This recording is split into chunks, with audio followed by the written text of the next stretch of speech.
Good afternoon, teachers. This is for my science, math, and English performance task.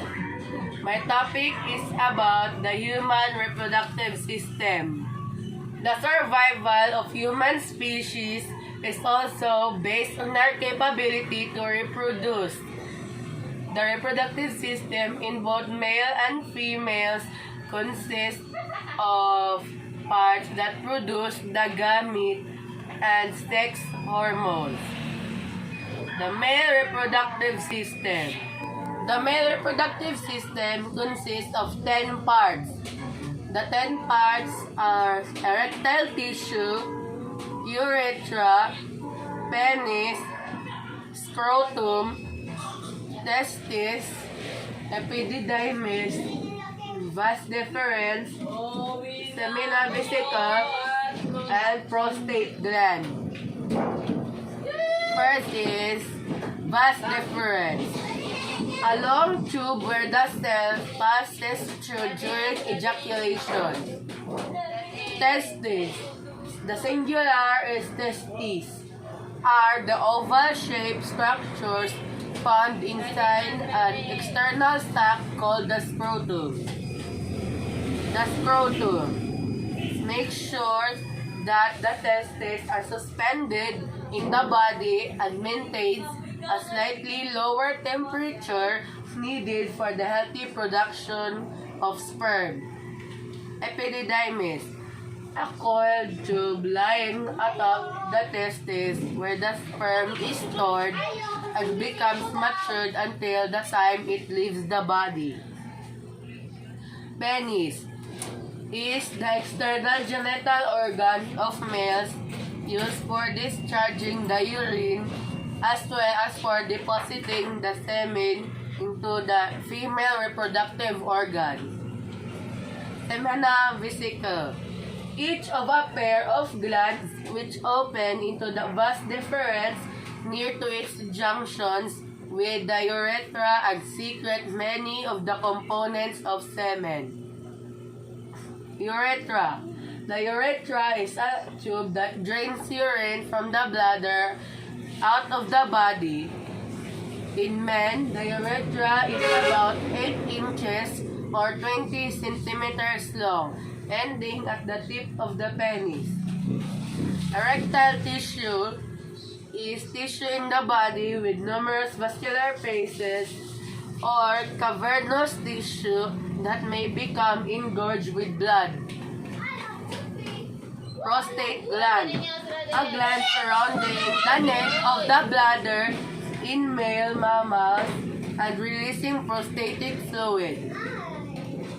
Big ideas.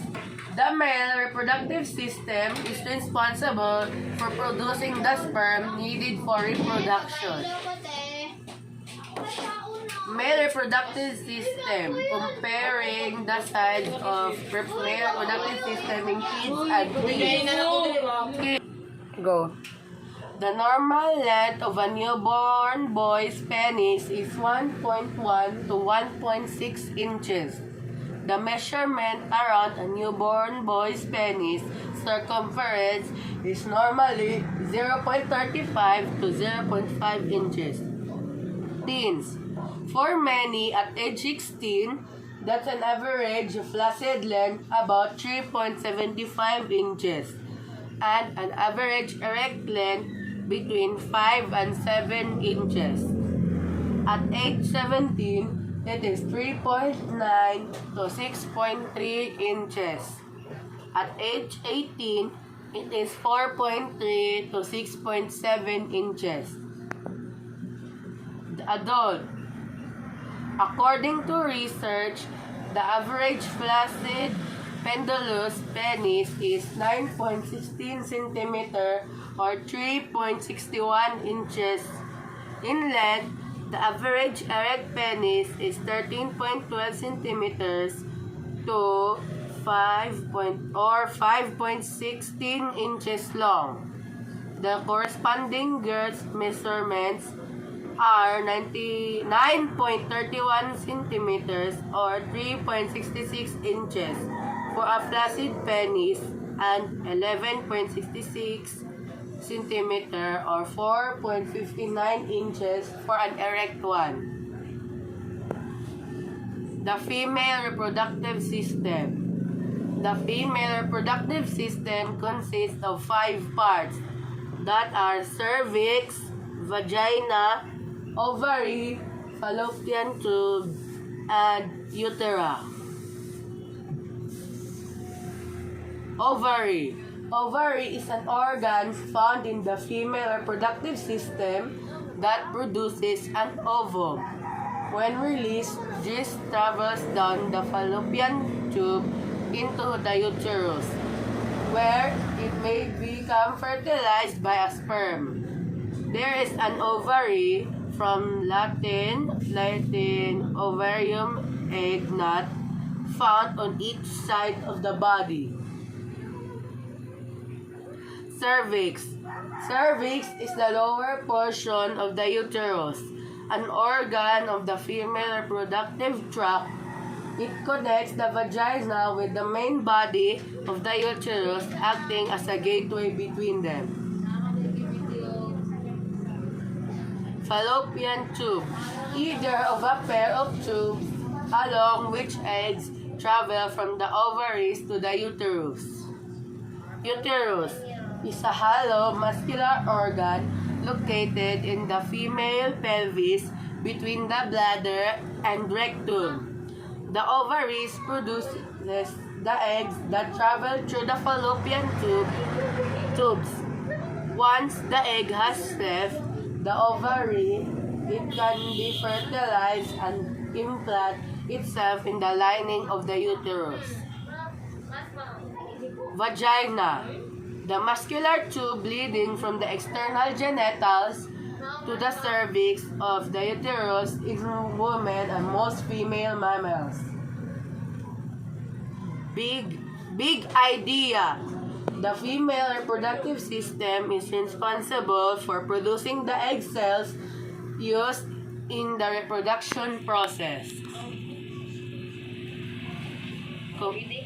The average size of a female reproductive system is approximately 5 centimeters wide by 7 centimeters long, approximately 2 inches by 3 inches.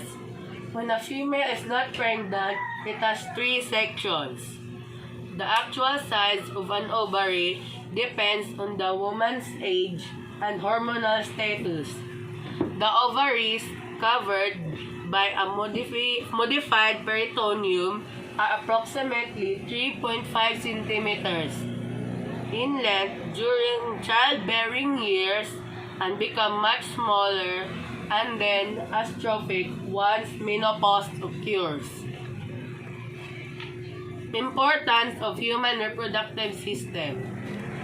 The human reproductive system is important to our body because it is the reason why the human race is still going on and isn't extinct. In the word reproductive, it means to reproduce or multiply. The reproductive system is the cause of our existence. Thank you. I hope you enjoyed my slideshow and understood the human reproductive system. Thank you. That's all.